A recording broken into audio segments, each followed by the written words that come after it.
ወንድሞች በህብረት ቢኖሩ ይላል መዝሙረኛው ዳዊት። ያማረ የተወደደ ነው ይላል። ወንድሞች በህብረት ቢኖሩ፣ ወንድሞች በአንድነት ቢኖሩ፣ ወንድሞች በፍቅር ቢኖሩ፣ ወንድሞች ቢተባበሩ ቢሰሩ መልካም ነው። የሰናዖር ሰዎች አይደሉም ለመልካም ነገር ወንድሞች። አይሁድ ወንድማማቾች አንድ ሆነው ነበር ጌታን ለመስቀል አይደል? ማይበራና አይሁድ ተመድበሉ ለሰቂለ አምላክ ተማሃሉ። አንድ ላይ ሆኑ፣ ተቧደኑ፣ አደሙ። የአይሁድ ልጆች ተሰበሰቡ፣ አምላክን ለመስቀል ተመካከሩ፣ እናም ወሰኑ፣ ተማማሉ። ክቡረ ንጉሥ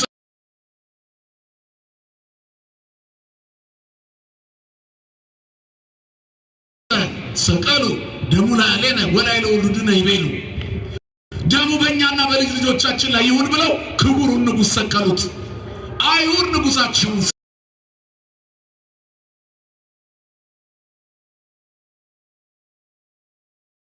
አይኖቿን እንዲህ እንደ ሰጎን እንቁላል አለ እንደተከለች ተክላ ምድርና ሰማዩን በስጋት የምትኖር ሀገር ንጉሷን መድኃኒቷን ከሰቀለች በኋላ በህመም የምትሰቃይ ሀገር አይደለች።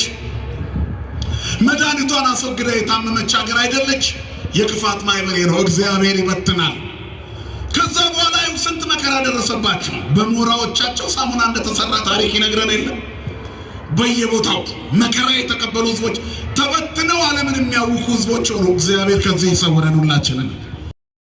የክፋትን ማይበር እግዚአብሔር ይበትናል። ነገር ግን በህብረት ሲሆኑ ወንድሞች እግዚአብሔር ይደግፋል። አንድ ሆኖ የተደገፉ መልካም ማይበራት በርካታ ናቸው በቅዱሳት መጻሕፍት ውስጥ። ችንን የሚጠብቀን ስለዚህ እግዚአብሔር የክፋት ማይበርን ይበትናል። ይህንን ሊያደርግ እግዚአብሔር መጣ። ጡቡን ሲሰሩ ያን ጊዜ ምድር ሁሉ በአንድ ቋንቋ ነበር ብሎ ነው የሚጀምረው ኦሪት ዘፍጥረት ምዕራፍ 11 ቁጥር 1 ወበእንተ ዝንቱ ተሰምየ ስማ ባቢሎን። ይሄ ሁሉ ከሆነ በኋላ እግዚአብሔር ምድሪቷን በትኖ የቦታዋን ስም ባቢሎን ብሎ እንድትሰየም አደረገ። እስመ በየ ዘሮሙ እግዚአብሔር ለነገረ ሁሉ ወሀብት። አሁን ያ ቦታ ህዝብ የሚበተንበት ቦታ ነው። ለምን? ናምሩድ የሰራው ግንብ ነው። በድፍረት በጥላቻ በተንኮል። እንደውም የቤተክርስቲያናችን ትርጓሜያችን እንደሚናገረው የኢትዮጵያዊ ግዕዙ ትርጓሜ ጦሩን ወደ ላይ ሲሰብቁ ይላል ሰይጣን ደም እየነከረ ያሳያቸው ነበር። ቀኝ አዝማቹን ወጋ ነው፣ በቀኝ ያለውን ወጋ ነው፣ በግራ ያለውን ወጋ ነው እያሉ ይናገሩ ነበር ይላል ትርጓሜያችን። በእንደዚህ አይነት ሁኔታ ሰማይ ሊደርሱ ምንም አልቀራቸው። በፀሐይ ማብሰል እስከሚችሉበት ደረጃ ድረስ ግንባቸውን ገነቡ።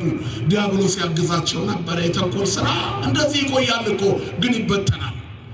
የብሔሮች ቡድን ሆነው የፖለቲካ ቡድን ሆነው ሰው ሲያጋድሉ የነበሩ ሰዎች ዛሬ የታሉ? እግዚአብሔር ይሰራል። አላስተዋልነውም እንጂ እግዚአብሔር ይሰራል። በእኛ ዘመን በቅርብ ጊዜ ውስጥ እንኳን ስንቱን በየመንገዱ ሬሳ ሲጎተት ያየነው ቪዲዮ እንዴት በረደ። መሪዎቹ ሴት ሄዱ፣ ግማሾቹ እስር ቤት፣ ግማሾቹ ስደት ተመልሰው ጠፉ። ጢስ እንደሚበን እንዲሁ ይብነኑ ይላል መጽሐፍ። እነ ናምሩድ ብዙ ናቸው እኮ ዛሬም ብዙ ናምሩዶች አሉ። በጉቦ የደለቡ ከቤታችን ጀምሮ ገንዘብን የሚያመልክ ስርዓት አምልኮ የጠፋበት አንዳንድ አባቶችን እንፈራቸዋለን እኮ ካድሬ ስለሆኑ ያሳስሩናል ብለን እንፈራለን። በጸሎታቸው ይጎዱናል ብለን መፍራት ከተውን ቆየን እኮ። ናምሩዶች እንደዚህ ናቸው። መንፈሳዊ ቤት ውስጥ ሆነው ለዓለማዊ ቤት አሽከር ይሆናሉ። ናምሩዶች ክፉ ናቸው። በቋንቋ ተባድነው ሰናዖርን ይገነባሉ፣ ይበተናሉ። እግዚአብሔርም ግንቡን ያፈርሰዋል። ክብርና ምስጋና ለስሙ ይሁን። ጥር ሥላሴን የምናከብረው እግዚአብሔር የክፋት ማይበርን ይበትናል። የሥላሴ ኃይል የተገለጠበት በዓል ነው። ውስጥ ዘረኝነት ካለ ናምሩድ ነህ አንተ። የራሴ ዘሬ ብሔሬ ብለሽ የምታስቢ ከሆነ ናምሩድ ነሽ። የሚበትን ሐሳብ ይዘሻል። ውስጣችን ጥቅመኝነት ካለ ናምሩዶች ነን። ራሱን እየገነባ እግዚአብሔርን የሚያስረሳ ተፈጥሮ ካለ ይሄ ሐሳብ ካለ መድኃኔዓለም ከኛ ላይ ያርቅልን ወገኖች። ስለዚህ ናምሩድ ቋንቋን ተገን አድርጎ መውደቂያውን ሰራ፣ አፈጠነ። የናምሩድ ውድቀት ይሄ ነው። ዘረኞች ይወድቃሉ። ሌላውን የሚጎዱ ሀገራቸውን እየጠሩ ይወድቃሉ። ጉበኞች ይወድቃሉ። ሌቦች ይወድቃሉ። መተተኞች ይወድቃሉ። እነዚህ ሁሉ ናምሩዶች ናቸው። የኃጢአት ግንብ የሚገነቡ ማለት ነው። የሚበትን ግንብ የሚገነቡ። ዓለም በአንድ ቋንቋ ነበር። ምን አለ በፍቅር ቢቀጥል? ከዚያ በኋላ ብዙ ቋንቋ ተሰጠ። አሁን ዘረኝነት በዛ። በኃጢአት ምክንያት ወደ ምድር የተበተነው የቋንቋ ክፍፍል አሁንም እየሰራ ይገኛል። መርዙ አሁንም ከሀገራችን አልወጣም። መርዙ አሁንም ከዓለማችን አልወጣም። መርዙ አሁንም ከትልልቆቹ ሀገሮች አልወጣም። ትላንትና ሁሉን አቀፍ ናት ተብላ የምትጠራው አሜሪካ እኮ ዛሬ ስደተኞች በስጋት የሚኖሩባት ሆና አይደል? ሰዎች በጥይት በየሜዳው የሚገደሉባት ዛሬ ከአሜሪካን አረብ ሀገር የተሻለች ሰላማዊት ሀገር ሆናለች። ለምን? ናምሩዶች ሲነግሱ እንደዚህ ትሆናለች። ናምሩዶች ሲበዙ፣ ራስ ወዳዶች ሲበዙ፣ ዘረኞች ሲበዙ፣ የቀለም ዘረኞች፣ ያ ደግሞ የባሰ ዘረኝነት። ከሌላ አካባቢ የመጡ ስደተኞች የሀገራችንን ፓስፖርት ተሰጥቷቸው እንደ ሀገራቸው ሀገራችን ናት ካሉ በኋላ ከየመኪናው እየተጎተቱ ተጠፍረው ሲወሰዱ በአረብ ሀገር እና የነበረውን አሁን እያየን አይደል? አሜሪካ ናምሩድ ነው።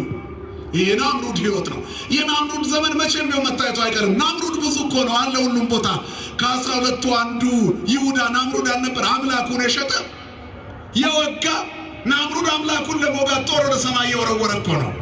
ስለዚህ እግዚአብሔር ጊዜ ጠብቆ ብዙ ናምሩዶችን ጸጥ ያደርጋል። ብዙ ናምሩዶች ጸጥ ብለዋል። ወደፊትም ገና ዝም የሚሉ ናምሩዶች አሉ። በክፋትና በተንኮል የሚኖሩ በህዝቦች መካከል መከፋፈልን የሚዘሩ አንድነትን የሚያጠፉ እግዚአብሔርን መዓዛው እንዳይሰማ የእግዚአብሔርን መንገድ የሚዘጉ ናምሩዶች አሉ። እግዚአብሔር ይጠላል። እግዚአብሔር ከናምሩድ ህይወት ሁላችንንም ይጠብቀን። ስለዚህ ዘረኞች ናምሩዶች ናቸው፣ መውደቂያቸውን ያፈጥናሉ ነው። ጉበኞች ናምሩዶች ናቸው፣ መውደቂያቸውን ያፈጥናሉ። ሐሜተኞች ናምሩዶች ናቸው፣ መውደቂያቸውን ያፈጥናሉ። ሟርተኞች፣ ጠንቋዮች ናምሩዶች ናቸው። ምቀኞች ናምሩዶች ናቸው። እነዚህ ሁሉ የኃጢአት ውጤቶች እዛ ሰናዖር ሜዳ ላይ እንደተተከለው የክፋት ማህበር ብዙዎቻችን በቡድን እየሰራናቸው ያሉ ኃጢአቶች ናቸው። እግዚአብሔር ከዚህ ሁላችንንም ይጠብቀን። ስለዚህ እግዚአብሔር ይህንን ግንብ እየገነቡ እያለ ወረደ ነው የሚለን ኦሪት ዘፍጥረት ምዕራፍ 11 ቁጥር 6 ጀምሮ ወወረደ እግዚአብሔር ውስተ ሀገሮሙ ከመሄራይ ውእተ ማይፈደ ዘነደቁ እጓለ እመሕያው። እግዚአብሔርም ይላል የሰው ልጆች የሰሩትን ከተማና ግንብ ያይ ዘንድ ወደ ሀገራችን ወረደ። ምን እየሰሩ ነው? እስኪ እንያቸው ብሎ ወረደ። እግዚአብሔር በአካል ወርዶ አይደለም፣ በስራ በግብር ወረደ ሲል ነው። እግዚአብሔር ምሉ በኩለሄ ነው። የትኛው ዓለም ይችለዋል ቢወርድ? ስሙ የተመሰገነ ይሁን። ሰማይ ዙፋኑ፣ ምድር የእግሩ መርገጫ የሆነ እግዚአብሔር ግን የናምሩድ ልጆች በሰናዖር ሜዳ የኖብ ዘሮች የሰሩትን ስራ ሊያይ ወረደ። ወይቤ እግዚአብሔር ናሁ አሐዱ ዘመድ ውእቱ ኩሉ ወአሐዱ ነገሩ ከመዝ እንዘ ይግበሩ። እነሆ ሁሉም አለ እግዚአብሔር አንድ ወገን ናቸው፣ ለሁሉም አንድ ቋንቋ አላቸው። ይህንን ለማድረግ ጀመሩ። አንድ ብሔረሰብ ናቸው፣ ለክፋት ተሰማሩ። አንድ ዘር ናቸው፣ ለክፋት ተሰማሩ። ሌላውን እንደ ሰው ማየት አቆሙ። በቡድን ተቧደኑ ናምሩዶች። ስለዚህ ወዘረወ እግዚአብሔር ነገሩ፣ እግዚአብሔር ቋንቋቸውን በተነው። ዛሬ ብሔሬ ምናምን እያልን የምንጠራበት ቋንቋ ሁሉ በኃጢአት ምክንያት የተከፋፈለ ነው እንጂ ምድር ሁሉ አንድ ቋንቋ ነበረች። አሁንም የእግዚአብሔር መዓዛ ወደ ልባችን ከመጣ አማራ ብትሆን፣ ጉራጌ፣ ትግሬ ብትሆን፣ ኦሮሞ በክርስቶስ አንድ ነህ። እንግዲህ በክርስቶስ ሁሉ አንድ ነው ይላል ቅዱስ ጳውሎስ። ባሪያ የለ፣ ጨዋ የለ፣ የግሪክ ሰው የለ፣ አይሁዳዊ የለ፣ የተማረ የለ፣ ማይም የለ፣ ሁሉ በክርስቶስ ስንት ነው ይላል? አንድ ነው። ሁሉ አንድ ነው። ጎን ያለውን ሰው ዘሩን ታውቀዋል አታውቀውም? የእግዚአብሔር ቤት ውሎ የሰዎችን ታሪክ ያስተካክላል። ከናምሩዳዊ ኑሮ ለመላቀቅ የተዋህዶ ልጅ መሆን በቂ ነው። አንድ ቅዳሴ እንሰማለን፣ ለሁሉ የተሰጠ አንድ ቅዳሴ። አንድ ወንጌል እንሰማለን፣ ለፍጥረቱ የተሰጠ የህይወት ወንጌል። ከዛ ውጭ ሌላውን ተውት፣ ትርፍ ነው። ምድር ላይ የሚቀር ነው ጎጠኝነት፣ ክፋት፣ ተንኮል። ከዚያ እግዚአብሔር ቋንቋችሁን ተባለቀው። የሥላሴ ክብር። እግዚአብሔርም አለ ንዑ ንረድ ወንቃው ነገሮሙ ለከለዳውያን፣ የከለዳውያንን ስራ እንይ፣ ሐሳባቸውን ስራቸውን እንይ አለ። የሥላሴ ምስጢር ተገለጠ። ና እንውረድ ቢል ሁለት ብቻ በሆኑ ንዑ ንረድ ከሁለት በላይ መሆናቸውን አሳየ። አዳም ከሆነ ከማዕዱ ምንነ እግዚአብሔር እንዲህ አለ፣ አዳም ከኛ እንዳንዱ ሆነ አለ ይላል። ከአንድ በላይ መሆናቸውን ያሳያል። ኑ እንውረድ አለ ይላል ደግሞ ዘፍጥረት 11 ላይ ከሁለት በላይ መሆናቸውን ያሳያል። በኋላ በአዲስ ኪዳን አባቴ እኔና መንፈስ ቅዱስ ብሎ ነገረን። ክብርና ምስጋና ለስሙ ይሁን። ስለዚህ በቤተክርስቲያናችን አስተምህሮ ሥላሴ የክፋትን ማህበር የበተኑበት ቋንቋን የደባለቁበት ቀን ነው። ሥላሴ ናምሩዳዊ ሐሳብን የጣሉበት ቀን ነው። እግዚአብሔር ክፋትን የተጠየፈበት ቀን። እግዚአብሔር የሚደረስበት አምላክ ሆኖ አይደለም። ሰዎች በዚህ ልክ ከገፉ አንድ ላይ መኖራቸው በክፋት ሆኗልና ናምሩድ ሐሳቡ ይበተናል። አንዱ አካፋ አምጣ ሲባል ውሃ ያመጣ ጀምር፣ ውሃ አምጣ ሲባል ሲሚንቶ ይልክ ነበር፣ ሲሚንቶ አምጣ ሲባል ጡብ ይልክ ነበር፣ ጡብ አምጣ ሲባል ጭቃ ይልክ ነበር። ተበሳጩ፣ ፈረሰባቸው፣ ቦታው ተበተነ። ቦታዋ ምን ተባለች? ቅድም እንዳልኳችሁ ባቢሎን ተባለች። የተበተነ ሐሳብ ባቢሎን ነው። በሃይማኖት ስም ዘረኝነት ባቢሎን ነው። በቅድስና ስም ርኩሰት ባቢሎን ነው። ጎጠኝነት ባቢሎን ነው። በቤተ ክርስቲያን ስም መነገድ ባቢሎን ነው። እግዚአብሔር ቤት ውስጥ እየኖሩ ለዓለም መገዛት ባቢሎን ነው። እግዚአብሔር ይበትናል። በተነው፣ የተበተነ ማለት ነው ባቢሎን። የተበተነ ሕዝብ ዝሩ ማለት ነው ባቢሎን። ስለዚህ እኛ ዛሬ የምንኖረው ኑሮ ተዋህዶአዊ ነው። ተዋህዶ አንድነት ነው፣ ባቢሎን መለያየት ነው። እግዚአብሔር በደሙ ተዋህዶን ፈጠረ፣ ተዋህዶን ሰራ። ክብርና ምስጋና ለስሙ ይሁን።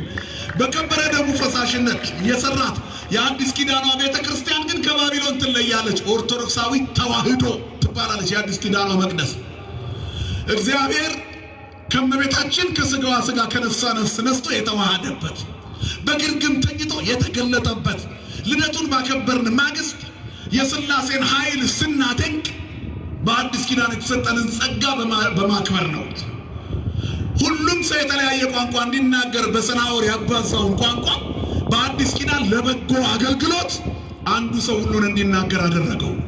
ይጠቅመናል ቋንቋ ለበጎ ነገር ከሆነ። ሰው ለማጋደል ከሆነ እግዚአብሔር አሁንም ናምሩድን ይመታዋል። ለበጎ ነገር ከሆነ ግን እንደነ ቅዱስ ጴጥሮሳዊ ነው። ሁሉም በቋንቋቸው የሚሰሙ ከመንፈስ ቅዱስ ስጦታ በኋላ በአንድ ስብከት 3000 ሰዎች ያጠመቀበት የመንፈስ ቅዱስ መገለጥ ሕይወት ይሄ ነው። ያኔ ብዙ ሰዎች ብትን ተብሎ ብዙ ቋንቋ የፈጠረው የሰዎች ኃጢአት በአዲስ ኪዳን የክርስቶስ ሲሆኑ ያንን ሁሉ ቋንቋ ሰዎችን ከብሉይ ኪዳን ወደ አዲስ ኪዳን ከናምሩዳዊ ሕይወት ወደ ጴጥሮሳዊ ተዋህዶነት ለማምጣት እንዲመች እግዚአብሔር አንዱን ቋንቋ አንዱ ሰው 72ቱን ቋንቋ እንዲናገር አደረገ።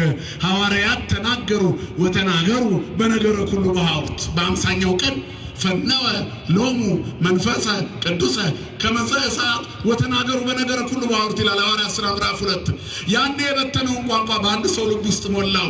ብዙ ቋንቋ ከተሰጠ ለዘረኝነት አትጠቀምበት። ሰው ለማዳን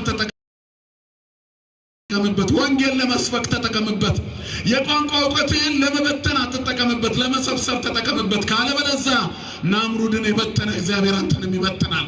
ናምሩድን የጣለ እግዚአብሔር አንቺንም ይጥላል። የናምሩድ ውድቀት ነው የተሰጠውን ጸጋ በማስተዋል አለመጠቀሙ ነው። ዛሬም የሥላሴ ክብር እንዲህ ይገለጣል። ብዙ ናምሩዶች ወድቀዋል። ዘረኝነት ሲሰብኩ የነበሩ ሰዎች የት አሉ? የሉም። አንድ ሰሞን በጣም ስማቸው ሲጠራ የምንፈራቸው ሰዎች ዛሬ የሉም። ዛሬም በዘረኝነት የሚቀጥሉ ሰዎች ካሉ ነገ አይኖሩም። እማንቱሰ ይተሐጎላ ነው። እነሱ ያልፋሉ። በአንድነት በተዋህዶ እምነት የሚኖር ግን ይቀጥላል። እኛ በሥላሴ እናምናለን። አብ፣ ወልድ፣ መንፈስ ቅዱስ አንድ አምላክ እንላለን። ክፎችን የሚበትን የተበተኑትን ደግሞ ስለ ጽድቅ የሚሰበስብ ደግ አምላክ አለን። ስሙ የተመሰገነ ይሁን። እግዚአብሔር በሃይማኖታችን ያጽናን። የሥላሴ ቸርነት አይለየን። በተዋህዶ ሃይማኖታችን ያቆየን። የእግዚአብሔር ቸርነት የእመቤታችን አማላጅነት አይለየን።